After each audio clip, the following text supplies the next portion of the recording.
What if the chef who taught America how to make a perfect omelet was also a top secret intelligence officer? What if one of the most dangerous agents operating behind enemy lines was a woman with a prosthetic leg? A woman the enemy called the limping lady.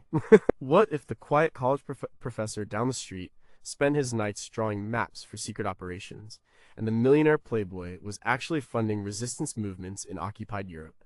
This was the world of the Office of Strategic Services, or the OSS. It was America's first real spy agency. Before it existed, the United States was flying blind. The country had military intelligence, but no central organization to gather secrets, conduct sabotage, or support partisans in foreign lands. When the world caught fire in the late 1930s and early 1940s, America was caught unprepared. The attack on Pearl Harbor on December 7th, 1941, was a brutal wake-up call. The country needed eyes and ears. It needed a weapon that fought in the shadows. So President Franklin D. Roosevelt turned to a man named William J. Donovan. He was a World War I hero, a Wall Street lawyer, a man they called Will Bill. He wasn't a spy. But he had a vision. He believed that modern warfare was not just about soldiers and tanks. It was about psychology, propaganda, economics, and sabotage. It was a total war, and it required a total intelligence agency. The OSS was born from this idea in 1942. It was a messy, brilliant, and often chaotic experiment. It pulled in people from all walks of life. Ivy League academics, Hollywood directors, hardened criminals, linguists, artists, and even a future celebrity chef. They were a band of misfits and amateurs who were asked to do the impossible. They were tasked with becoming spies overnight. They had to learn how to pick locks, build bombs, forge documents, and kill silently. They ran secret operations from London to Burma. They created false rumors to confuse the enemy. They invented gadgets that would make a modern-day spy movie director jealous. And they did it all in just over 3 years. Then, as quickly as it was created, the OSS was disbanded. But its spirit, its people, and its methods lived on. They became the foundation for the Central Intelligence Agency, the CIA. The OSS was the short, explosive life that created the world of modern American intelligence. But what did they really do? What secrets did they carry? And what can their story tell us about the hidden side of the war that shaped our world? Number 17. What if you had to build a spy agency from nothing? It's 1941. America's on the brink of entering a global conflict, but it has no unified foreign intelligence service. The State Department has diplomats. The Army has G2. The Navy has the Office of Naval Intelligence. The FBI handles domestic issues. But they don't talk to each other. They guard their own turf. There is no central brain to collect all the puzzle pieces of information and see the big picture. This was the problem Franklin D. Roosevelt faced. He saw the storm coming from Europe and Asia and knew the country was unprepared for a war fought with whispers and deception as much as with bullets and bombs. His solution was a man, not a plan. That man was William Joseph Donovan. Donovan was a larger-than-life figure, a decorated hero from World War I. He was one of the few Americans to win the Medal of Honor, the Distinguished Service Cross, and the Distinguished Service Medal. After the war, he became a highly successful Wall Street lawyer. He was charismatic, restless, and incredibly well-connected. He knew everyone. More importantly, he was a visionary who saw that the old ways of gathering intelligence were obsolete. In 1941, Roosevelt sent Donovan on a fact-finding mission to Europe. He wasn't just a tourist. He met with British intelligence leaders, including William Stephenson, the man known as Intrepid, who ran British Security Coordination in New York. The British were masters of the game. Their MI6 and Special Operations Executive SOE were already running agents, breaking codes, and supporting resistance groups across occupied Europe. Donovan learned from them. He saw what was possible. He came back to Roosevelt with a stark warning and a bold proposal. He argued that America needed a single, civilian-led agency that could conduct espionage, run covert operations, and analyze intelligence from every possible source. On July 11th, 1941, Roosevelt created the Office of the Coordinator of Information COI, with Donovan at its head. This was the seed of the OSS. After Pearl Harbor, the need became urgent and undeniable. On June 13th, 1942, the COI was officially reconstituted as the Office of Strategic Services, placed under the jurisdiction of the newly formed Joint Chiefs of Staff. Bill Donovan was its director. His mandate was broad and unprecedented to collect and analyze such strategic information as may be required by the president and to plan and operate such special services as may be directed by the president. Donovan didn't want professional bureaucrats or lifelong military men. He famously said he wanted PhDs who could win a bar fight. He believed that unconventional warfare required unconventional people, so he recruited from his vast network of contacts in law, finance, and academia. He brought in Wall Street bankers who could analyze the enemy's economy. He hired university professors who could understand foreign cultures and languages. He recruited Hollywood directors like John Ford to create propaganda and training films. He even looked for what were called men of action, which was often a polite term for adventurers, explorers, and sometimes people with a flexible relationship with the law. This eclectic mix of people led to a nickname for the agency, Oh So Social.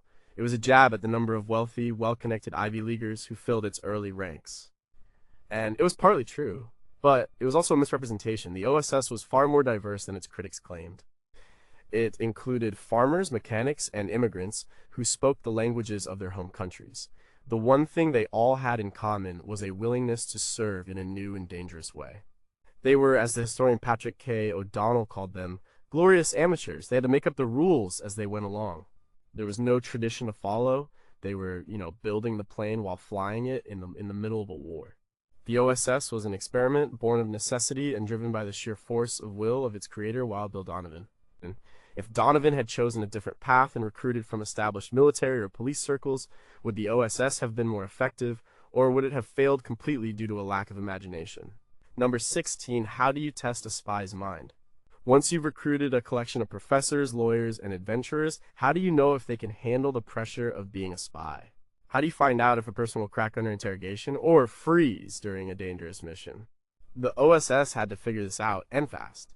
Their solution was revolutionary. It was a program of psychological assessment that became a model for intelligence agencies for decades to come. It all happened at a secret location in the Virginia countryside known only as Station S. Station S was a large country estate, formerly a private farm, requisitioned for the war effort. Here, OSS recruits were put through a grueling 3-day assessment designed to break them down and see what they were made of. The program was designed by a team of leading psychologists, including Donald McKinnon from the University of California, Berkeley, and Henry M. Murray from Harvard. They weren't just testing for intelligence or physical fitness. They were trying to measure the intangible qualities of a good agent leadership, emotional stability, discretion, and the ability to think on your feet under extreme stress. The tests were ingenious and often bizarre. Recruits were given a cover story and told to maintain it at all times. They were then subjected to a series of situational tests where they were observed by the psychologists. In one test, known as the Brook, a recruit was told to build a simple bridge across a stream with the help of 2 helpers.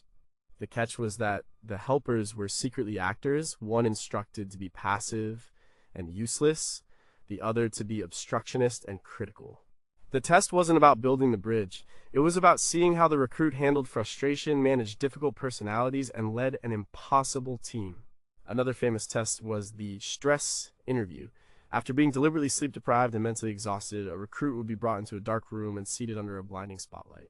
A panel of interviewers would then bombard them with rapid-fire, aggressive questions. They would insult the recruit's background, question their patriotism, and try to pick apart their cover story. The goal was to induce maximum psychological stress, to see who would get angry, who would shut down, and who could remain calm and clever under fire. According to the 1948 book, Assessment of Men, which detailed the program, the final report on one candidate noted he might crack and talk if subjected to a Gestapo-like grilling. He was not selected for field work. They also used tests of imagination and improvisation. A recruit might be put in a room and told, "You have been caught going through secret files in a government office. This is the office. You have 2 minutes to create a plausible reason for being here before the security guard arrives." The psychologists weren't looking for a perfect story, but for the ability to invent something quickly and convincingly. They measured creativity under duress. The entire 3 days was a performance. Even casual conversations over meals were monitored. The staff, from the gardeners to the janitors, were all part of the assessment team, reporting on anything they observed. This systematic approach to psychological selection was groundbreaking. Before the OSS, selecting people for sensitive jobs was often based on intuition in interviews. Station S introduced a scientific, data-driven methodology. It was one of the first large-scale attempts to use clinical psychology for personnel selection in a government setting. The data they collected, the methods they developed, and the lessons they learned directly influenced how the CIA and other intelligence agencies, as well as major corporations, would select their people for decades to come. They weren't just picking spies, they were inventing the science of how to pick a spy. But what did they get wrong? How many potentially brilliant agents were screened out because they didn't fit the psychological mold of the 1940s? Were the tests biased towards a certain type of personality, and did that create a blind spot in the agency's capabilities? And what happened to the psychologist's detailed notes on the inner minds of some of America's first spies? Are they still locked away in a vault somewhere? Number 15, could you turn a baseball catcher into a secret agent? The OSS roster was filled with unlikely spies, but few were as improbable as Morris Moberg. Moberg was a professional baseball player. And not just any player, he was known as the brainiest guy in baseball. He was a journeyman catcher who played for several teams, including the Boston Red Sox from the 1920s to the 1930s. But his passion wasn't just baseball. He was a graduate of Princeton University and Columbia Law School. He spoke multiple languages, by some accounts as many as a dozen, including Japanese, German, French, and Italian. He was famously enigmatic. His own teammates said he was a mystery. One player joked, "He can speak 12 languages, but he can't hit in any of them." His unique combination of intellect and access made him a perfect, if unusual, candidate for espionage. His journey into intelligence began even before the OSS existed. In 1934, while on a baseball all-star tour of Japan with players like Babe Ruth and Lou Gehrig, Berg took a 16mm movie camera to the top of St. Luke's Hospital in Tokyo, one of the tallest buildings in the city. He was supposed to be visiting the daughter of the American ambassador. Instead, he secretly filmed the city's skyline, harbor, and industrial areas. Years later, during World War II, his film was reportedly used by the U.S. military to plan General Jimmy Doolittle's famous 1942 bombing raid on Tokyo. This story is recounted in Nicholas Dawidoff's biography, The Catcher Was a Spy. When the OSS was formed, Wild Bill Donovan was looking for exactly this kind of person. Someone who could blend in, someone with specialized knowledge, and someone with courage. Donovan recruited Berg in 1942.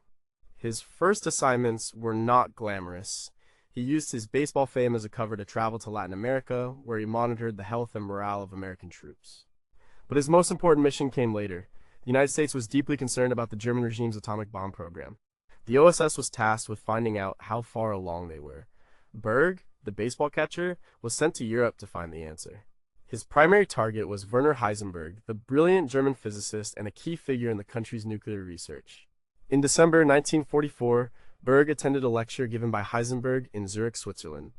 The city was neutral territory, crawling with spies from all sides. And Berg was in the audience, armed with a pistol in one pocket and a cyanide capsule in the other. His orders were chillingly simple.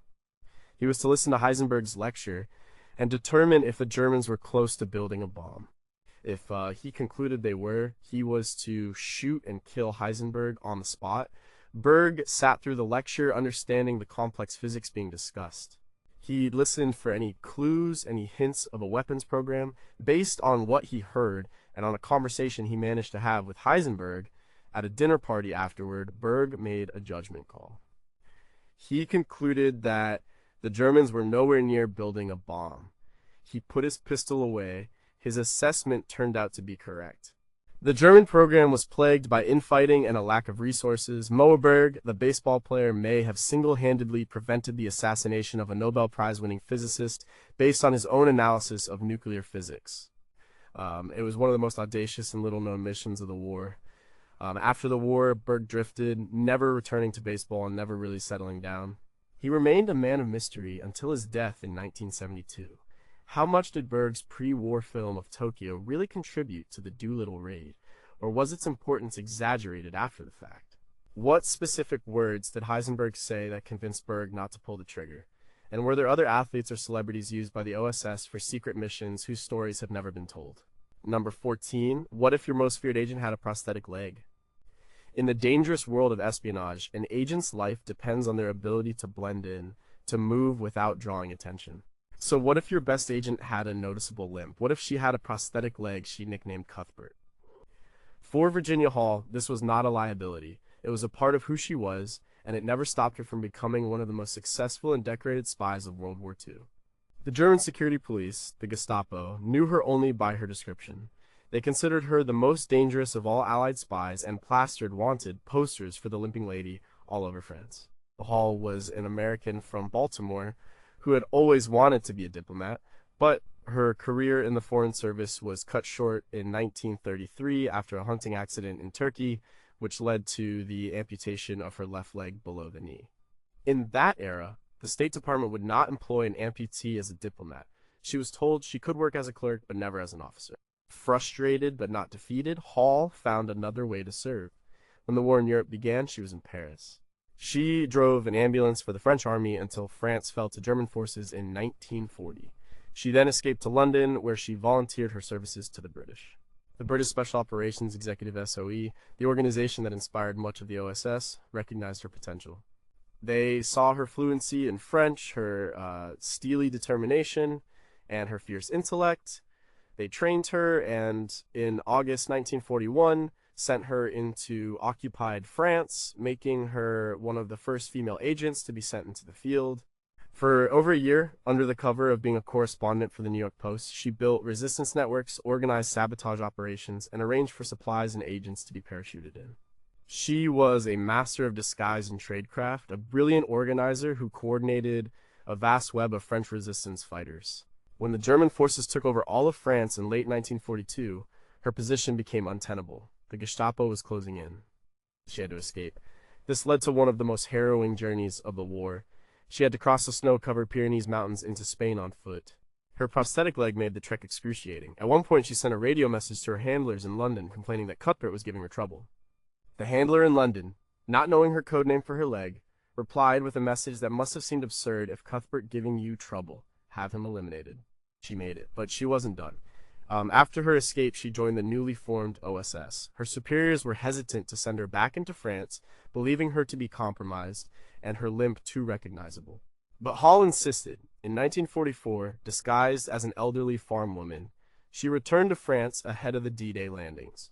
She dyed her hair gray, shuffled her walk to make her limp less obvious, and even had her teeth ground down to complete her disguise. She organized and armed several battalions of French resistance fighters. Her teams derailed trains, blew up bridges, and killed scores of enemy soldiers, disrupting the German war machine in the critical weeks after the Allied invasion. For her incredible bravery, General William Donovan personally awarded her the Distinguished Service Cross, the only one given to a civilian woman in World War II. Sonia Purnell's book, A Woman of No Importance, details Hall's incredible life and the institutional sexism she faced both during and after the war. Even after proving herself as one of the most effective field agents, she was often relegated to desk jobs at the newly formed CIA. Her story is a testament to what one determined person can achieve against all odds, but what parts of her operational history are still classified? How many other women served in similar roles, only to have their contributions minimized or erased from the official records? And what was the true human cost for the French citizens who helped her, many of whom were captured and executed for their bravery? Number 13, can a simple rumor change the course of a battle? War is not just fought on the battlefield, it is also fought in the minds of soldiers and civilians. The OSS understood this better than most. One of its most innovative and secretive branches was morale operations, or MO. The job of MO was not to gather intelligence or blow up bridges. Its job was to attack the enemy's will to fight. They were masters of psychological warfare, or CWAR. They used rumors, forgeries, and fake radio broadcasts to spread confusion, fear, and dissent among the enemy forces and their populations. This was the art of black propaganda. White propaganda is straightforward. It's an American radio broadcast telling German soldiers the truth about their losing war. The source is clear. Black propaganda, on the other hand, is deceptive. It is designed to look and sound like it comes from the enemy itself. The goal is to make the enemy distrust their own leaders and their own information. The OSS's MO branch became experts at this. They set up secret printing presses to create flawless forgeries of enemy newspapers, leaflets, and official documents. They would airdrop these materials behind enemy lines. A classic MO operation involved creating a fake German newspaper filled with subtle propaganda. It would look exactly like a real paper from Berlin. Most of the news would be accurate, taken from actual German broadcasts. But sprinkled in would be a few carefully crafted stories. A story about a corrupt official hoarding food while civilians starved. An obituary for a young soldier from a specific town, designed to create personal grief and anger. A report about a new miracle weapon that was supposedly failing, designed to crush hope. The goal was to make the information seem credible, to get inside the enemy's head. One of the most effective campaigns was led by OSS officer Robert Knapp in Italy. His team created a series of leaflets designed to look like official German communications. One leaflet, disguised as a pass for sick leave, was distributed to German soldiers. It contained a list of gruesome symptoms for various diseases. The idea was that a soldier desperate to get off the front lines might try to fake one of these illnesses. But the leaflet also contained a hidden message in invisible ink that, when heated, revealed instructions on how to surrender to Allied forces. The OSS also created and operated secret radio stations. Radio 1212 was a station that pretended to be a German military station run by disgruntled officers who were tired of the war. It broadcast a mix of German music, news, and commentary that subtly undermined morale. It would report on real military setbacks that the official German radio was covering up. It would issue fake orders to German units, creating chaos on the battlefield. It would spread rumors of corruption among the leadership. The broadcasts were so convincing that even some Allied intelligence officers were fooled. The book, The Secret War by Max Hastings, details how these Psywar operations were often more cost-effective than a bombing raid, capable of taking thousands of enemy soldiers out of the fight without firing a shot. These operations were a dark art. They played on human psychology, manipulating fear, hope, and distrust. They turned the enemy's own communication systems against them. It was a whole new way of fighting, where the most powerful weapon was a well-told lie. How can we ever truly measure the impact of a rumor or a fake newspaper? Did these psychological operations shorten the war, or were they just a clever sideshow? And what are the ethical lines in psychological warfare? A question that intelligence agencies still grapple with today, especially in the age of social media and disinformation. Number 12. How do you arm a spy with a fountain pen? A spy can't always carry a rifle or a grenade. They need weapons that are concealable, silent, and deadly. They need tools for sabotage that look like everyday objects. This was the job of the OSS Research and Development Branch. It was run by a chemist and industrial researcher named Stanley Lovell, a man Donovan called his personal Professor Moriarty. Lovell's job was to invent the strange and wonderful gadgets of espionage, the dirty tricks that would give OSS agents an edge. His labs were like a real-life version of Q Branch from the James Bond stories. Lovell and his team of scientists and engineers created a stunning array of devices. They developed explosives that could be disguised as lumps of coal. An agent could drop one of these black Joes into the coal tender of a German locomotive, and the engine would explode miles down the track. They created another explosive that looked like a common brand of flour, packaged in a bag labeled Aunt Jemima's Pancake Mix. It could be smuggled across borders and then used to destroy a bridge. This explosive mixture was stable enough to cook with, though Lovell noted it made powerful but very bitter pancakes. For silent killing, they developed things like the Stinger, a single-shot .22 caliber pistol no bigger than a tube of lipstick. They designed crossbows that could fire a silent bolt with deadly accuracy. They even created a special playing card that, when thrown, could slit a sentry's throat. Lovell's book, Off Spies and Stratagems, is a fascinating memoir of his time as the head of R&D, filled with stories of these bizarre inventions. Sabotage was like a key focus. They invented small, ingenious devices for crippling enemy equipment. One was a small abrasive powder that could be slipped into the oil tank of a truck or tank, grinding the engine to a halt. Another was a small explosive device designed to look like a British penny. It could be left on a railway track to derail a train. They developed limpet mines, small magnetic bombs that could be attached to the hull of a ship by a swimmer in the middle of the night. Deception and escape were also part of their work. They created cameras small enough to fit inside a matchbox. They designed hollowed-out coins and buttons to hide microfilm. They developed special inks that could be used to write secret messages.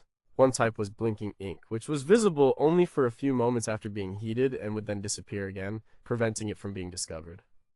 For agents who might be captured, they designed escape tools hidden in everyday objects. A fountain pen could contain a compass and a map printed on silk. A shaving brush could hide a small saw. They even dabbled in what would now be called chemical and biological warfare, though on a small and tactical scale. They developed a substance they called humi, a foul-smelling liquid that could be squirted on a German officer's uniform. It smelled intensely of fecal matter and was designed to humiliate the target and make him a subject of ridicule. While seemingly trivial, it was part of the larger effort to undermine morale. They also experimented with truth drugs like scopolamine and even marijuana extract to aid in interrogations, though their effectiveness was highly debated.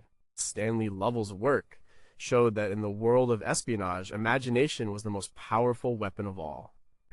But how many of these gadgets were actually used in the field? And how many were just clever ideas that never left the lab? What were the truly dangerous or unethical projects that Lovell chose not to write about in his memoir? And are there still undiscovered caches of these strange OSS devices hidden away in attics or buried in fields across Europe and Asia? Number 11, is it possible to wreck a nation with a loose screw? Sabotage doesn't always mean big explosions. Sometimes, the most effective way to disrupt an enemy is through small, simple acts of non-cooperation and obstruction.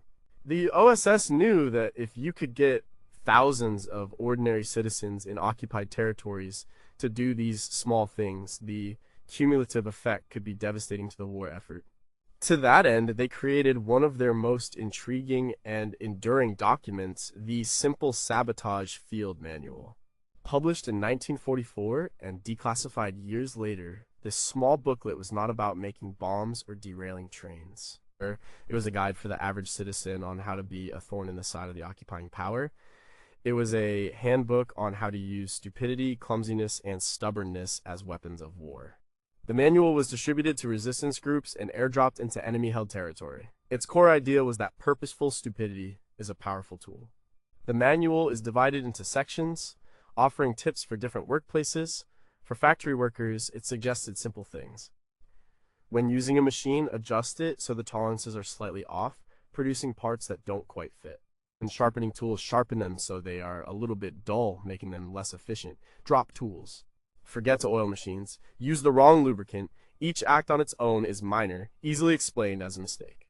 But multiplied across hundreds of workers in hundreds of factories, it could grind production to a halt. For office workers and managers, the advice was even more subversive, and it sounds eerily familiar to anyone who has worked in a large bureaucracy. The manual advice insists on doing everything through channels, never permit shortcuts to be taken in order to expedite decisions. It also recommended hold conferences when there is more critical work to be done. Other tips included referring all matters to committees for further study and consideration, bringing up irrelevant issues as often as possible, and haggling over the precise wording of communications. It was a guide to weaponizing red tape. The manual also had advice for everyday life. If you were a train conductor, give passengers the wrong tickets so they end up in the wrong city. If you were a telephone operator, mix up calls and provide wrong numbers. If you were a movie projectionist, run the film slightly out of focus.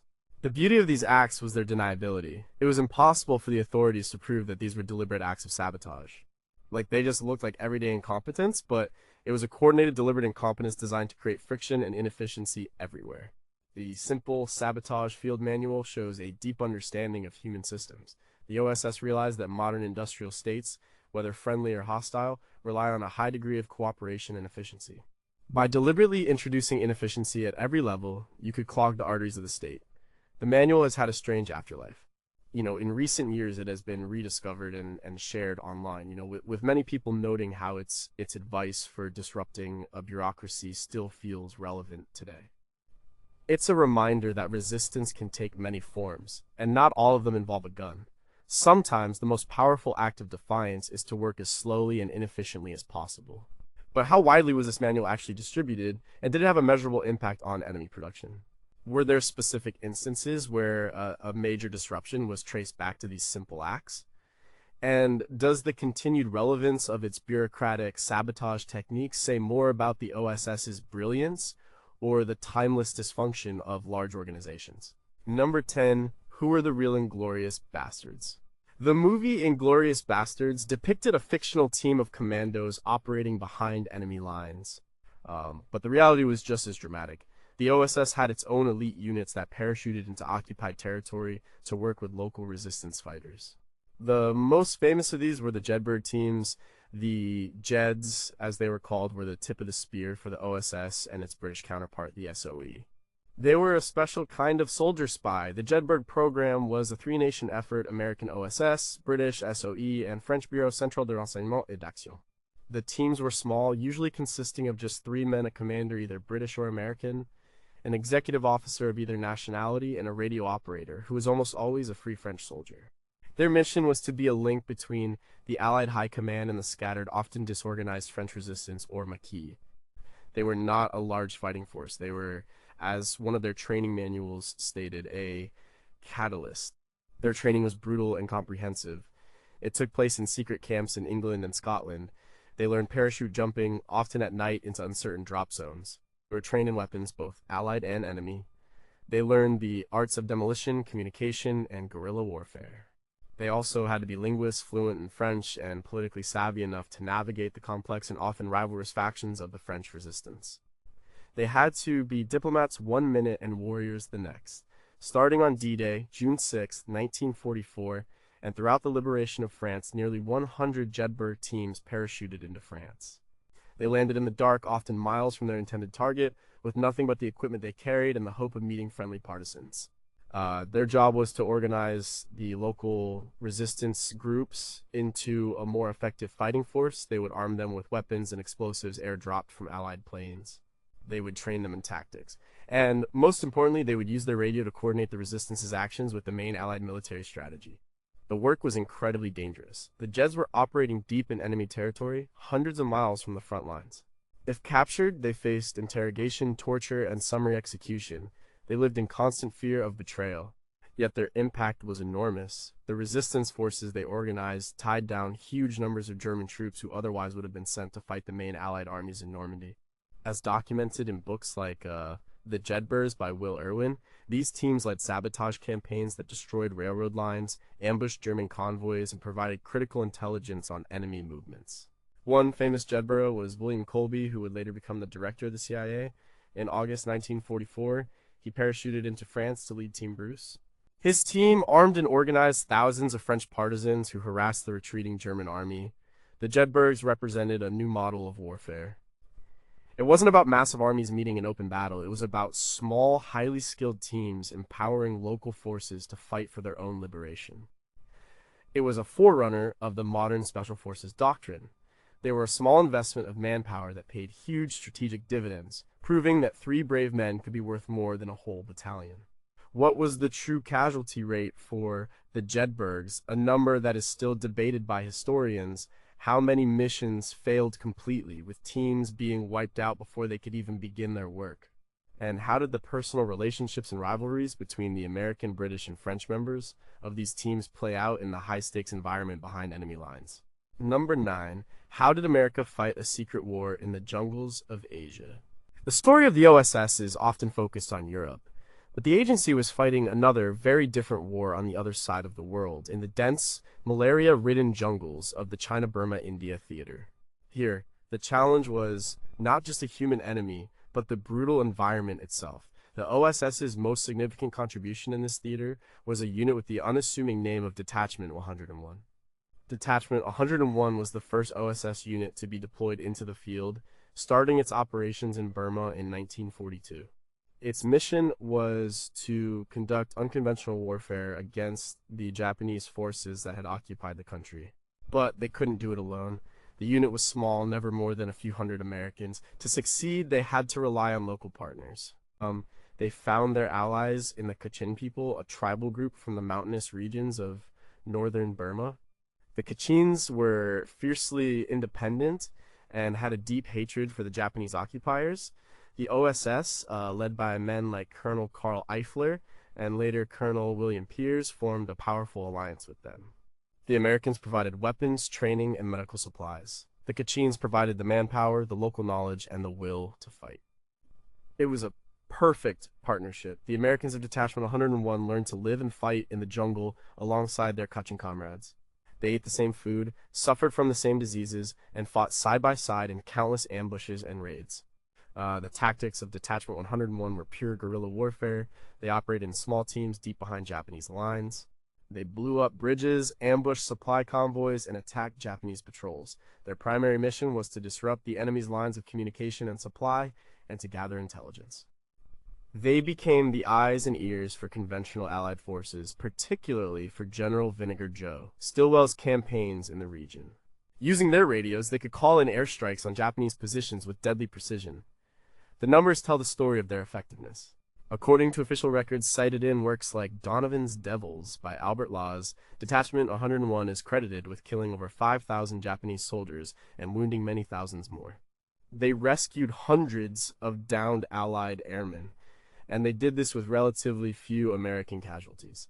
The key to their success was their reliance on the indigenous population. They proved that a small number of American special operators could, by working with and empowering local allies, tie down a vastly superior enemy force. This life in Detachment 101 was incredibly harsh. The soldiers faced not only the Japanese, but also monsoons, leeches, and tropical diseases like malaria and dysentery. They were completely isolated, supplied only by airdrops. It was a testament to their toughness and adaptability that they were able to operate so effectively in such an unforgiving environment. The story of Detachment 101 is a crucial, though often overlooked, chapter in the OSS's history. It was a model for the future of special warfare, demonstrating the power of combining advanced technology like radio and air support with ancient guerrilla tactics. It was the blueprint for how American special forces, like the Green Berets, would operate in places like Vietnam decades later. What were the long-term consequences for the Kachin people of their alliance with the Americans after the war ended and the OSS left? How did the OSS agents navigate the complex tribal politics of Burma to build such a strong coalition? And what unrecorded acts of heroism and desperation occurred in that jungle, far from any official observers or historians? Number 8. Why would an American spy help a communist leader? War creates strange bedfellows. In the fight against the Axis powers, the OSS found itself working with allies who, under any other circumstances, would have been considered adversaries. Nowhere was this clearer than in French Indochina, the territory we now know as Vietnam. There, in the final months of the war, a small OSS team found itself working side by side with a thin, charismatic, and determined Vietnamese nationalist. His name was Ho Chi Minh. In 1945, the Japanese controlled Vietnam. The OSS was looking for allies on the ground who could help rescue downed American pilots and provide intelligence on Japanese troop movements. Ho Chi Minh, the leader of the Viet Minh independence movement, was also fighting the Japanese. He saw the Americans as a potential ally in his own struggle for a Vietnam free from foreign control, first from the Japanese and then from the French colonialists. An enemy of my enemy is my friend. This unlikely partnership began when an OSS team, code named the Deer Team, parachuted into Ho Chi Minh's jungle base camp in northern Vietnam in July 1945. The team was led by Major Allison Thomas. Their mission was to train and equip Ho's Viet Minh guerrillas for operations against the Japanese. They found Ho Chi Minh gravely ill with malaria and dysentery. The team's medic, Paul Hoagland, saved his life with quinine and other medicines. This act cemented a bond of trust between the American agents and the future leader of North Vietnam. For several weeks, the Deer Team lived with the Viet Minh. They trained them in the use of modern American weapons like the M1 carbine and the bazooka. They taught them tactics for ambushes and sabotage. Together, they conducted joint operations against the Japanese.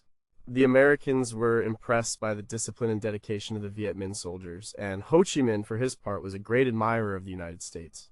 He frequently quoted the American Declaration of Independence, seeing a parallel between America's fight for freedom from the British and his own people's struggle.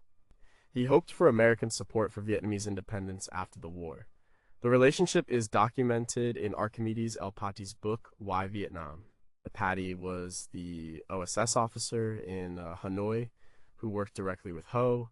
He described a leader who was pragmatic and hopeful about American partnership. When Japan surrendered in August 1945, Ho Chi Minh declared Vietnam's independence in Hanoi. He did so with OSS officers standing beside him on the reviewing stand. He even started his speech with a direct quote, "All men are created equal. They are endowed by their Creator with certain inalienable rights. Among these are life, liberty, and the pursuit of happiness." This brief, cooperative chapter in history soon came to an end. As the Cold War began, American policy shifted. The United States chose to support its French allies in their effort to reestablish colonial rule in Indochina. Ho Chi Minh, who had been an ally, was now viewed through the lens of his communism and became an enemy. The OSS officers who had worked with him argued for a different path, suggesting that supporting Vietnamese nationalism might have prevented a long and bitter conflict. But their advice was ignored. The story of the Deer Team and Ho Chi Minh is a fascinating what-if of history, a reminder that the alliances of war are often fleeting, and that the path of history can turn on such moments. What if the United States had listened to its men on the ground and supported Vietnamese independence in 1945?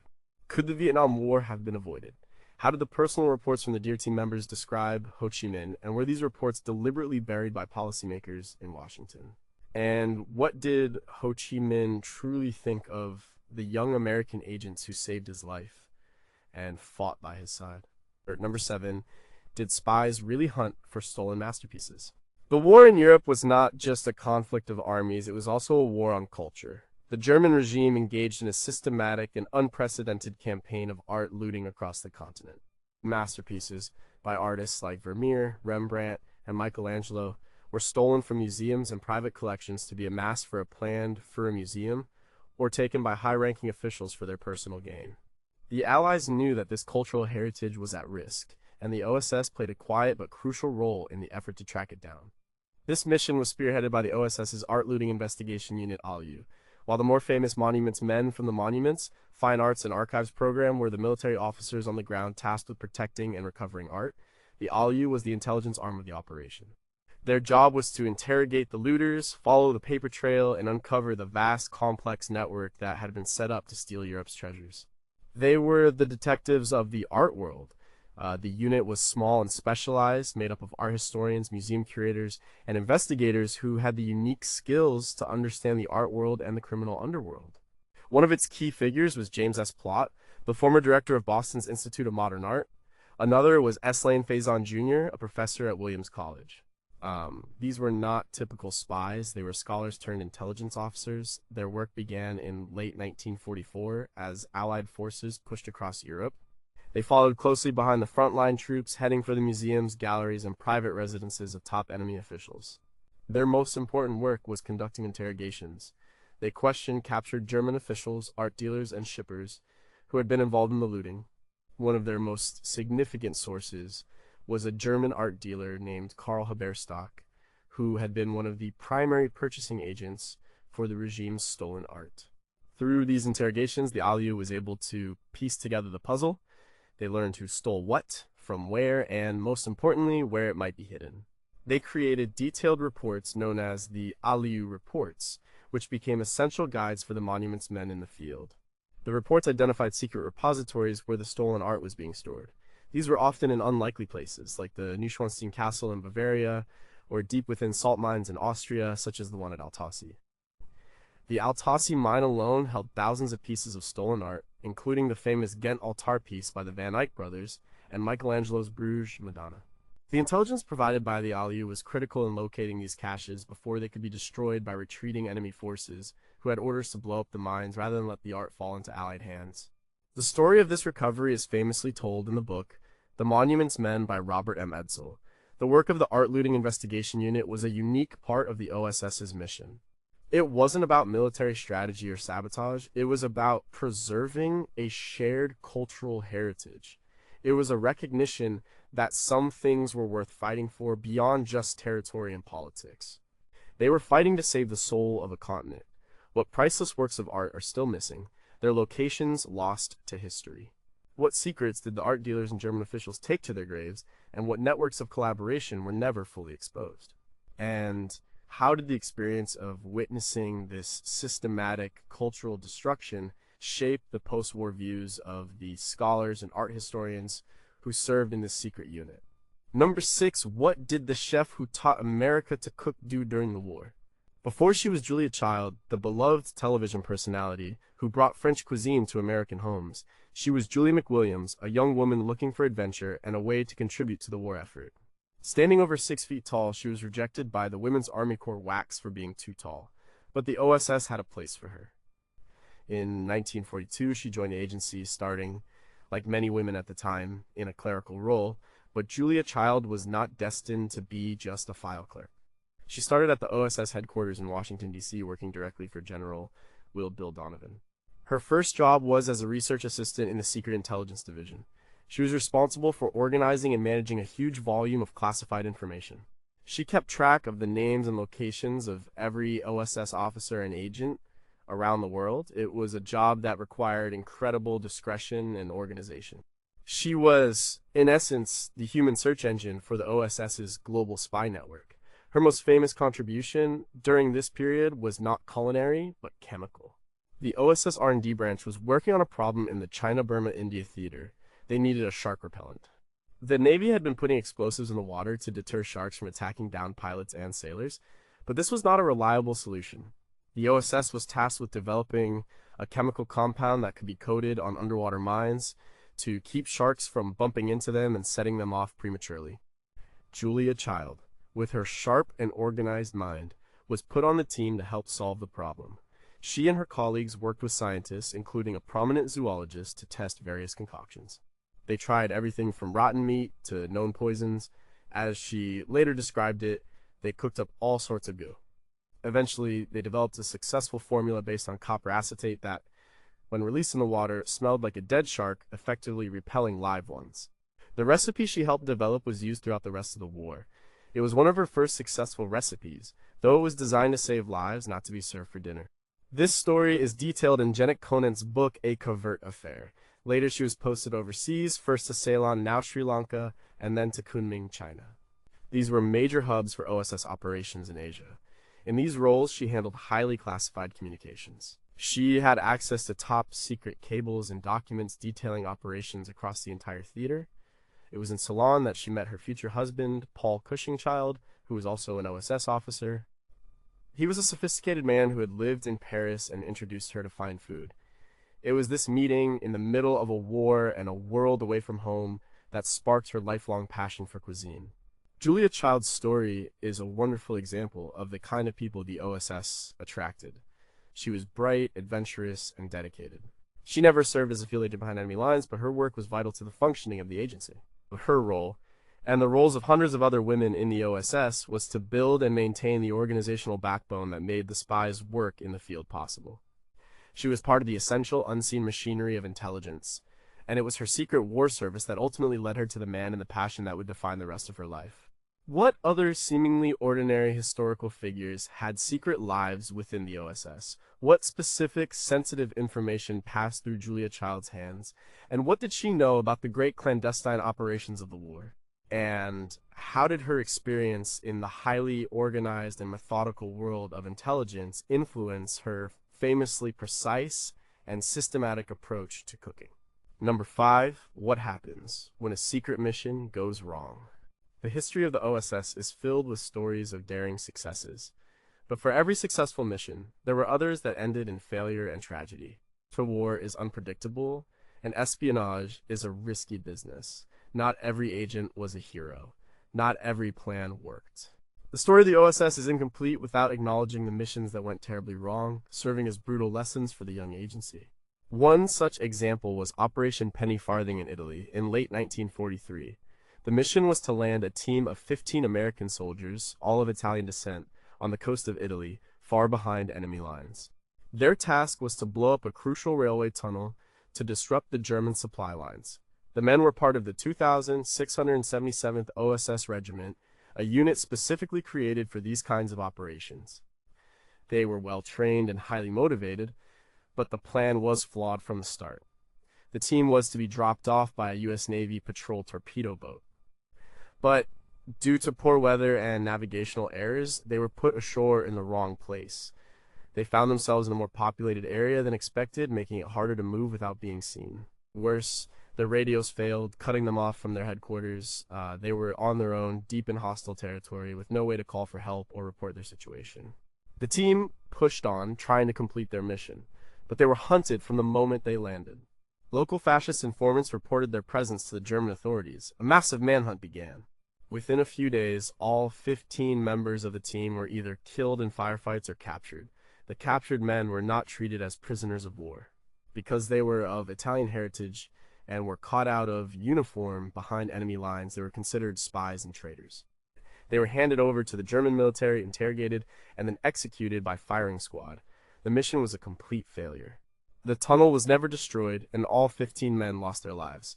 The failure of Operation Penny Farthing and other similar missions taught the OSS harsh lessons. It highlighted the critical importance of accurate intelligence, reliable communications, and careful planning. It showed that bravery and motivation were not enough to overcome a flawed operational concept. The story is a somber reminder of the high price of failure in the world of clandestine operations. Historian Max Hastings has written about how the OSS, in its eagerness to prove its worth, sometimes rushed into operations without adequate preparation, leading to such disasters. There were other kinds of failures as well: intelligence that turned out to be wrong, agents who were doubled and began working for the enemy, supply drops that fell into the wrong hands. The OSS was an organization that was learning on the job, and its learning curve was steep and often paid for in blood. These failures are not as glamorous as the successes, but they are just as important to the story. They show the human cost of the secret war and the incredible risks that its operatives faced every single day. How many other failed OSS missions have been completely erased from the historical record to protect the agency's reputation? Who was ultimately held responsible for the poor planning that led to disasters like Operation Penny Farthing? And what were the last thoughts of the captured agents, men who knew they would receive no protection under the rules of war? Number 4, why would you hire your enemy's spy master? The war in Europe ended in May 1945, but for the OSS, the work was not over. A new, colder conflict was already beginning to emerge with the Soviet Union. And in this new shadow war, experienced intelligence officers were a valuable commodity, no matter which side they had fought on. This led the OSS, and later its successors, into one of the most controversial chapters of its history: the recruitment of former enemy intelligence agents. The most significant figure in the story was Reinhard Gehlen. Gehlen was a high-ranking general in the German army and the head of the Fremde Heer Oost FHO, the military intelligence service focused on the Eastern Front. He was one of the world's foremost experts on the Soviet military. He had amassed a vast and detailed archive of intelligence on the Red Army's order of battle, its tactics, and its key personalities.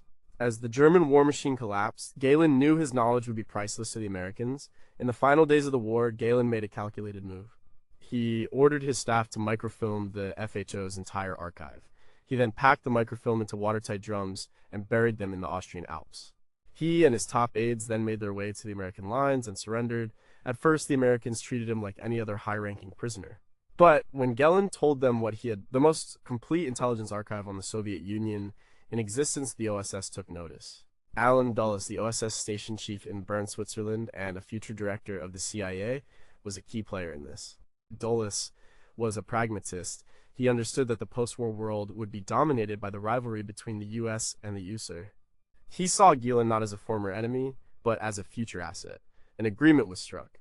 Gehlen and his top officers would be brought to the United States. They would hand over their intelligence archives. In return, they would be protected and put to work for the Americans.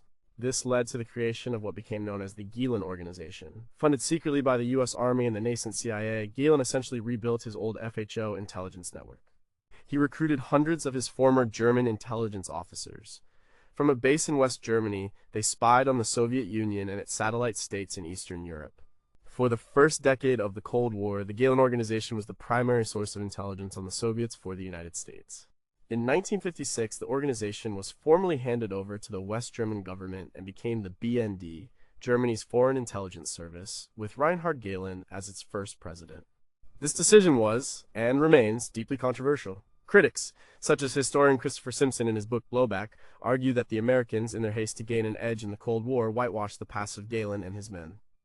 Many of them were not just soldiers, they were deeply complicit in the atrocities committed on the Eastern Front. The partnership with Gehlen was a deal with the devil, a moral compromise made in the name of national security. It set a precedent for the CIA's willingness to work with unsavory characters in the decades to come.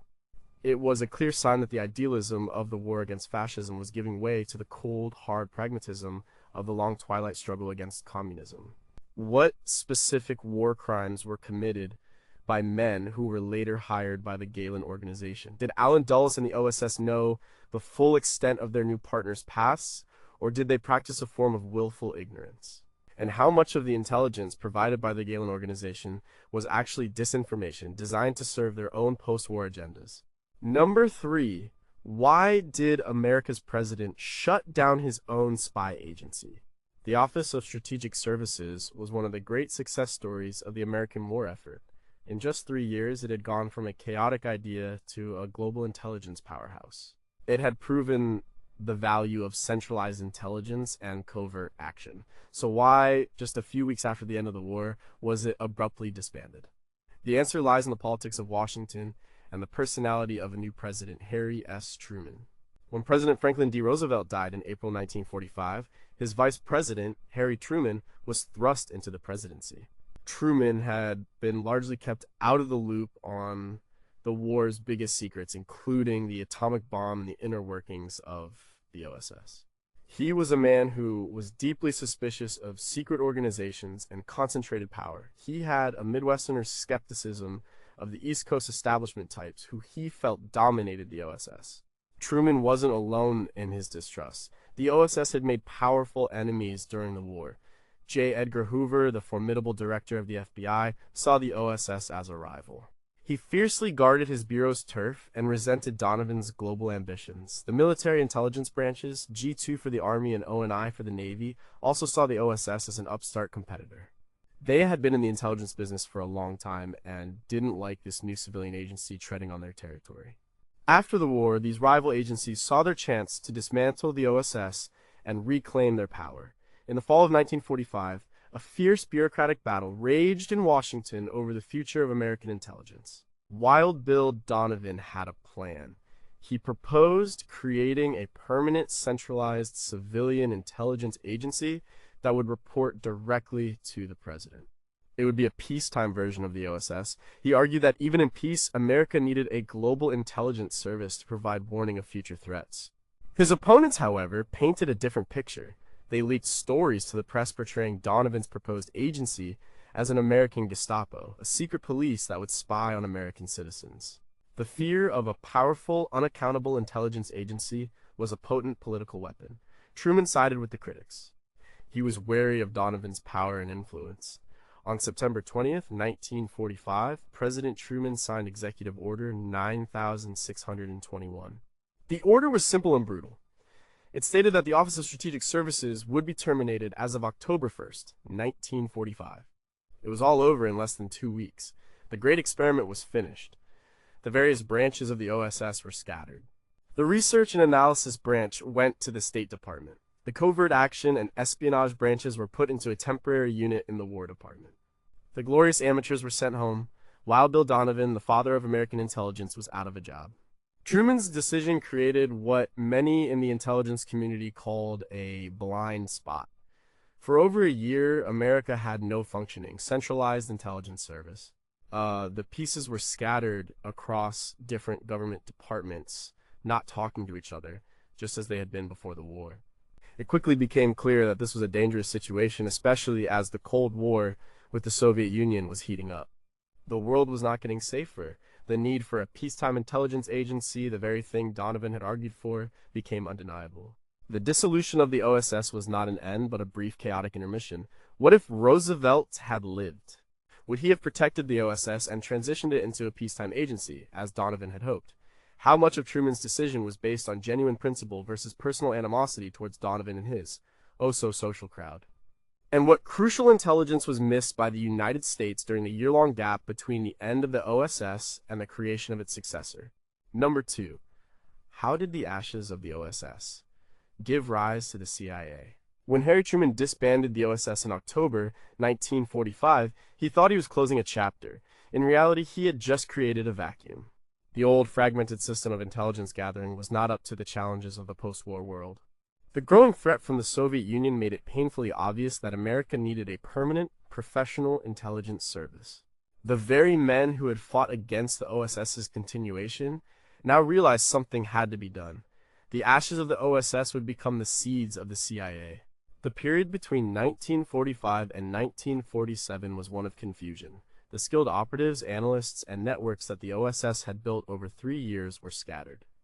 A small Strategic Services Unit, SSU, was kept alive in the War Department to manage the old OSS stations and agent networks overseas, but it was a shadow of its former self. And President Truman quickly recognized his mistake. He established a Central Intelligence Group, CIG, in 1946, but it was a weak entity dependent on the military for its budget and staff. It was a coordinator, not an operator. It wasn't enough. The push for a true successor to the OSS came to a head with the passage of the National Security Act of 1947. This landmark piece of legislation was a complete overhaul of America's defense and intelligence establishment. It created the Department of Defense, the National Security Council, and the United States Air Force. And tucked inside it was the creation of the Central Intelligence Agency. The new CIA was built directly on the foundation of the OSS. Its DNA was pure Donovan. Many of the key figures who had led the OSS came back to lead the CIA. Alan Dulles, the OSS station chief in Switzerland, would become one of the longest-serving and most powerful directors of Central Intelligence. And Richard Helms, a young OSS officer, would also one day lead the agency. James Jesus Angleton, who had run counterintelligence for the OSS in Italy, would become the CIA's legendary and controversial counterintelligence chief.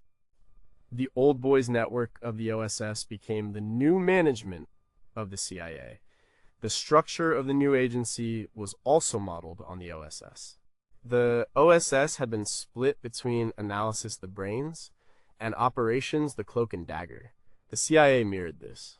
The Directorate of Intelligence was the successor to the OSS's Research and Analysis branch. The Directorate of Operations, also known as the Clandestine Service, was the direct descendant of the OSS's Special Operations and Secret Intelligence branches.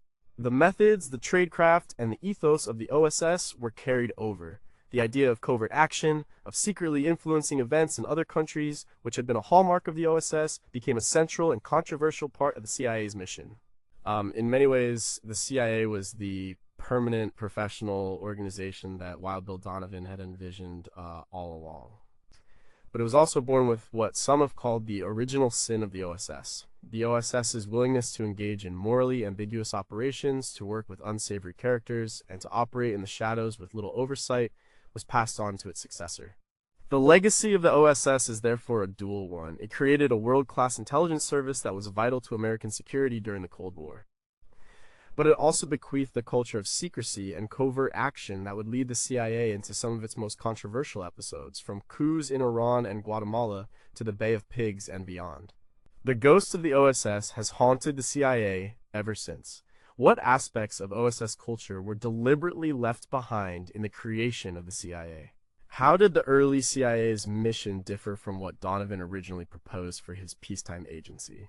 And did the former OSS men who built the CIA see themselves as continuing a noble tradition or as correcting the mistakes of their amateur past? Number 1, what secrets are still buried in a million pages of paper? The story of the OSS is not a closed book. It is still being written, one declassified document at a time. For decades after the war, most of the agency's records were locked away, stamped top secret. The full scope of its operations, its successes, and its failures remained hidden from public view. But starting in the 1980s and accelerating in recent years, the National Archives has been declassifying and releasing millions of pages of OSS files. For historians and researchers, it is like discovering a lost continent. This flood of new information is changing our understanding of the secret war. We are learning the names of agents whose stories were never told. We are discovering missions that were so secret they were known only to a handful of people. We are getting a clearer picture of the inner workings of the organization, its internal rivalries, its debates over strategy, and the daily lives of its personnel. These declassified files are not just dry government reports. They are filled with raw human stories after action reports, written by agents fresh from a mission, decoded radio transmissions, personnel files that read like adventure novels. For example, the recently released files have shed more light on the diversity of the OSS. While it had a reputation for being dominated by Ivy League men, the records show it was more eclectic. We are learning more about the crucial roles played by women, not just as clerks like Julia Child, but as analysts, linguists, and even field agents. We are uncovering the stories of African American OSS agents and Japanese Americans who served in the Nisei units, using their language skills and cultural knowledge in the war against Japan. The files also reveal the sheer scale and complexity of the OSS's global operations. We can now trace the flow of money to resistance groups, read the intelligence reports that informed major military decisions, and see the detailed planning that went into sabotage missions. The declassification of the OSS personnel files, a project that is still ongoing, has allowed the families of former agents to finally learn what their loved ones did during the war, secrets they often took to their graves. But this process also brings new questions and controversies. The files can be incomplete. Some were deliberately destroyed. Others are heavily redacted, with black ink covering names, places, and operational details. The process of declassification is slow and painstaking. It will be many more years before all of the OSS's secrets are revealed, if they ever are. Each new box of files that is opened has the potential to rewrite a piece of history. The OSS may have only existed for 3 years, but its legacy is still being uncovered, page by page, in an archive in Maryland. The secret war is still giving up its dead. What major historical event will be seen in a completely new light once the relevant OSS files are fully declassified? Are there still living former OSS agents whose stories have yet to be recorded? And what is the one final secret buried in those archives that, if revealed, would forever change our understanding of America's role in the Second World War?